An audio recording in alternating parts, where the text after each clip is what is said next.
ఎత్ర నార్యంతు పూజ్యంతే రమంతే తత్ర దేవతాః అంటూ విశ్వసిస్తూ వస్తున్నటువంటి సంస్కృతి మనది. అదేవిధంగా మహిళలకి పెద్దపీట వేస్తూ వారిని గౌరవిస్తూ వస్తున్నటువంటి భారతీయ సాంప్రదాయం మనది. దానికి భిన్నంగా ప్రసన్న కుమార్ రెడ్డి గారు వారు ప్రశాంతి రెడ్డి గారి పట్ల చేసినటువంటి వ్యాఖ్యల్ని నేను గట్టిగా ఖండిస్తున్నాను. వైఎస్ఆర్సీపీ నాయకులకి మహిళల్ని కించపరచడం అనేది అలవాటుగా మారినటువంటి విషయం. అమరావతిలోని మహిళల్ని మనం నోటితో కూడా చెప్పలేనటువంటి భాషలో వారిని కించపరచడం, అదేవిధంగా శాసనసభలో ఉన్నటువంటి మహిళల్ని శాసనసభ వెలుపల ఉన్నటువంటి మహిళలు సైతం వ్యక్తిత్వ హననం చేయడం మనందరికీ తెలియనటువంటి విషయం కాదు.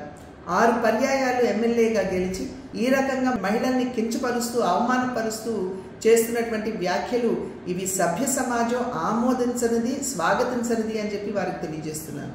అదేవిధంగా వారికి నేను చెప్పేటువంటి విషయం, ఏదైతే ప్రశాంతి రెడ్డి గారి పట్ల వారు చేసినటువంటి వ్యాఖ్యలు ఉన్నాయో వాటిని ఒక్కసారి వారి తల్లి గారికి వారి భార్య గారికి చూపమని చెప్పి నేను చేసినటువంటి అభ్యర్థన.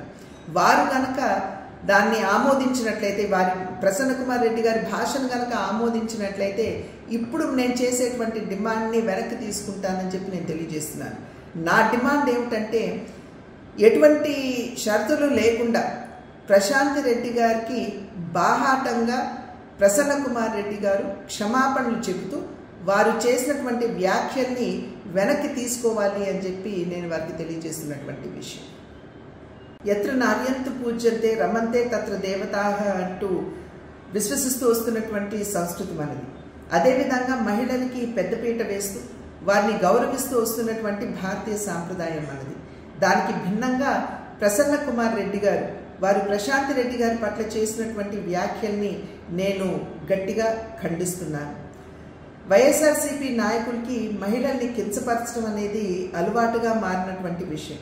అమరావతిలోని మహిళల్ని మనం నోటితో కూడా చెప్పలేనటువంటి భాషలో వారిని కించపరచడం, అదేవిధంగా శాసనసభలో ఉన్నటువంటి మహిళల్ని శాసనసభ వెలుపల ఉన్నటువంటి మహిళలు సైతం వ్యక్తిత్వ హననం చేయడం మనందరికీ తెలియనటువంటి విషయం కాదు. 6 పర్యాయాలు ఎమ్మెల్యేగా గెలిచి ఈ రకంగా మహిళల్ని కించపరుస్తూ అవమానపరుస్తూ చేస్తున్నటువంటి వ్యాఖ్యలు ఇవి సభ్య సమాజం ఆమోదించనిది, స్వాగతించనిది అని చెప్పి వారికి తెలియజేస్తున్నాను. అదేవిధంగా వారికి నేను చెప్పేటువంటి విషయం, ఏదైతే ప్రశాంతి రెడ్డి గారి పట్ల వారు చేసినటువంటి వ్యాఖ్యలు ఉన్నాయో వాటిని ఒక్కసారి వారి తల్లి గారికి వారి భార్య గారికి చూపమని చెప్పి నేను చేసినటువంటి అభ్యర్థన. వారు కనుక దాన్ని ఆమోదించినట్లయితే, వారి ప్రసన్న కుమార్ రెడ్డి గారి భాషను కనుక ఆమోదించినట్లయితే ఇప్పుడు నేను చేసేటువంటి డిమాండ్ని వెనక్కి తీసుకుంటానని చెప్పి నేను తెలియజేస్తున్నాను. నా డిమాండ్ ఏమిటంటే, ఎటువంటి షరతులు లేకుండా ప్రశాంతి రెడ్డి గారికి బాహాటంగా ప్రసన్న కుమార్ రెడ్డి గారు క్షమాపణలు చెబుతూ వారు చేసినటువంటి వ్యాఖ్యల్ని వెనక్కి తీసుకోవాలి అని చెప్పి నేను వారికి తెలియజేస్తున్నటువంటి విషయం.